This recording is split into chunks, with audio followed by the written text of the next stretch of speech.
Sekarang kalau Anda tanya, amalan takwa itu apa? Pertama sholat. Sholat, Pak. Makanya ketika Allah memaksa kita untuk sholat dengan hukum wajib, sebetulnya bukan ingin membebani, Pak.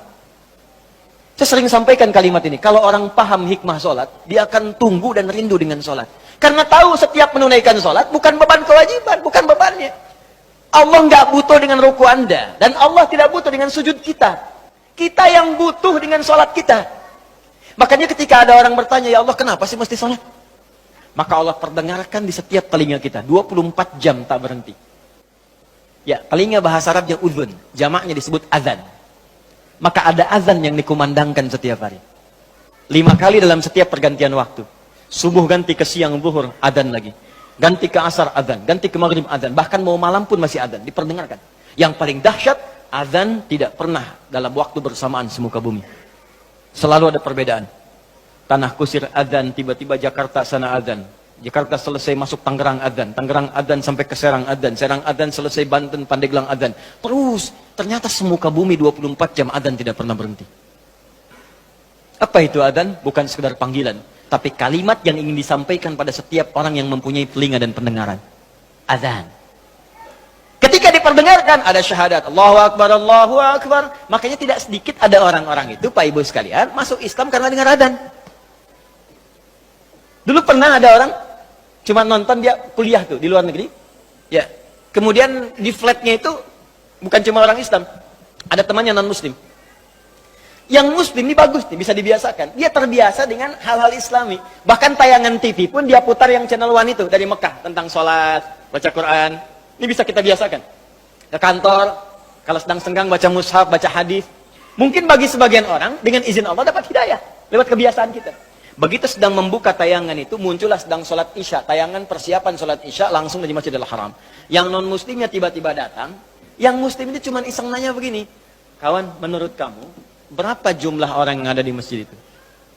Temannya bilang begini, ya mungkin 1000, 2000 lah. Ya. Apa jawab yang si Muslim ini? Ada di sana sekarang setidaknya 500.000 orang sebelum dilakukan perluasan. 500.000 orang. Pertanyaan kedua, perhatikan kalimatnya. Menurut kamu, berapa lama waktu yang dibutuhkan untuk membuat mereka semua rapi seketika? Dia berpikir sejenak, kemudian dia jawab, mungkin seminggu 2 minggu kayak. Seminggu 2 minggu, sepekan 2 pekan. Kata si Muslim ini, aku akan tunjukkan kepadamu, tidak sampai 5 menit, semuanya akan rapi dan baris. Kata yang kawan tadi, mustahil, gak bisa itu. Tadi kan, rasionalitasnya jalan. Ketika rasio sudah mulai jalan, maka mudah bagi Allah memberikan hidayah dan hikmah kepada jiwanya. Maka seketika, kata temannya yang Muslim, sekarang coba lihat. Begitu qamat, Allahu Akbar, Allahu Akbar. Wah, sudah. Yang tawaf berhenti semua. Yang tadinya duduk, berdiri semua. Siap. Bingung temannya. Wah, jangan dulu jangan dulu bingung. Lihat dulu nih. Begitu sudah imam yang mengatakan, Istawu, istaqimu. Wah, semua rapi. Saat takbir, Allahu Akbar. Semua angkat tangan takbir. Maka apa respon yang non-muslim ini? Dia katakan kepada yang muslim, tolong tunjukkan kepadaku bagaimana caranya masuk Islam. Karena ini bukan agama buatan manusia. Hidayah. Ada orang nonton sholat Isya, masuk Islam. Ada orang sudah Islam, gak mau sholat Isya. Orang udah qomat nunggu dekat subuh. Jadi bisa jadi asbab hidayah. Dan yang paling menarik begini Pak, kadang dalam keseharian, kenapa cuma Anda yang dengar azan? Kenapa Anda yang lihat, Anda pulang kerja, bisa kan lewat jalan lain. Tapi kenapa Anda bisa melewati orang sholat? Kok bisa melihat orang ke masjid?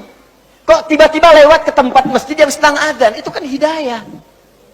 Sebetulnya Allah sedang jemput kita. Ketika Anda bertanya, kenapa kami sholat ya Allah? Dijawab lagi di suara azan. Hayya 'alas shalah. Kenapa sholat ya Allah? Teruskan. Hayya 'alal falah. Tuh, falah. Sukses dan bahagia. Ketika engkau bertanya, kenapa kami mesti sholat? Aku jawab, kata Allah, suara muadzin tuh. 24 jam aku perdengarkan padamu. Tanpa putus. Supaya kamu bahagia. Supaya kamu senang. Supaya kamu lancar. Supaya kamu gak punya masalah. 24 jam. Kalau sekali diingatkan, belum sadar, mungkin wajar. 24 jam diingatkan, gak sadar-sadar. Anda manusia bukan. 24 jam. Datang terus, kedengaran terus. Gak sadar juga. Perlu apa lagi? Jadi Sekarang yang salah siapa? Jangan lagi Anda salahkan Allah. Ya Allah, kenapa saya mesti begini? Why me ya Allah? Why not, kata Allah. Kamu saya kasih nggak diambil-ambil. Makanya kalau kita sadar, cara berpikirnya begini, sholat membuat kita bahagia, maka semua orang akan menunggu waktu sholat. Karena itu ketika Anda punya masalah, kalimat sholat itu ketika disebutkan di Quran, bersanding dengan solusi. Quran surah kedua ayat 45. Wasta'inu bis-sabri Kalau engkau punya masalah, kata Allah, maka minta kepadaku. Sabar terima masalahnya, karena semua orang punya masalah. Bukan Anda saja, kata orang, semua orang hidup punya masalah. Perhatikan Quran surah kedua ayat 155. Walanabluwannakum bisyai. Semua orang yang hidup, kata Allah, aku akan uji dengan persoalan. Diuji dengan masalah. Masalah ini aku turunkan, bukan ingin membuat hidupnya bermasalah. Perhatikan bahasa Qurannya. Tapi ingin meningkatkan kualitas hidupnya.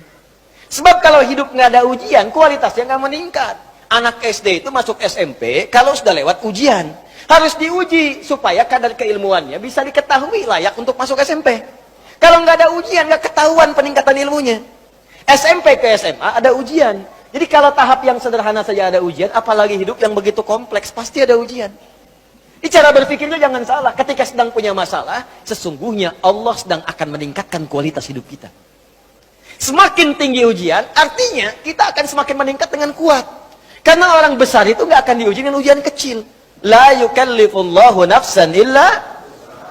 Jadi kalau Anda hadir sekarang di pengajian ini, sedang punya masalah berat rasanya, maka berbahagialah. Artinya, Anda akan diangkat setinggi-tingginya oleh Allah, karena ujian yang diturunkan, ujian yang disetarakan dengan kemampuan Anda.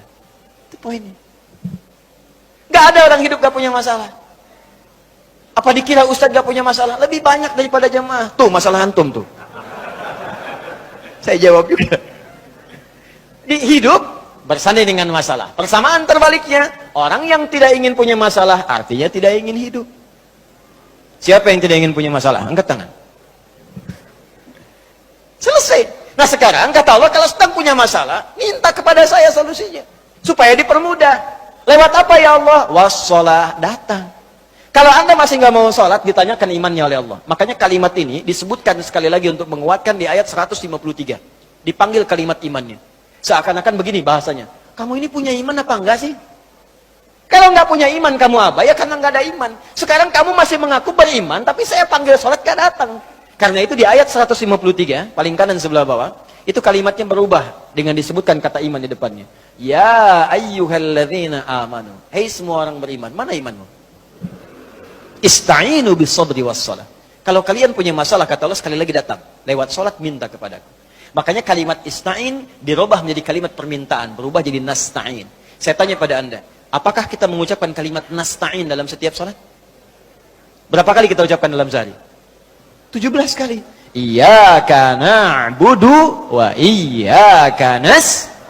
Hadis kuncinya mengatakan, ketika seorang ibadah benar bacanya, membaca kalimat itu, benar salatnya, sampai di kalimat itu, maka jawaban hadis kuncinya, hadza baini wa baina 'abdi wa li 'abdi ma sa'al. Ini perjanjian antara aku dengan hambaku, maka apapun yang hambaku minta sampai di sini, aku akan kabulkan selama itu dia butuh.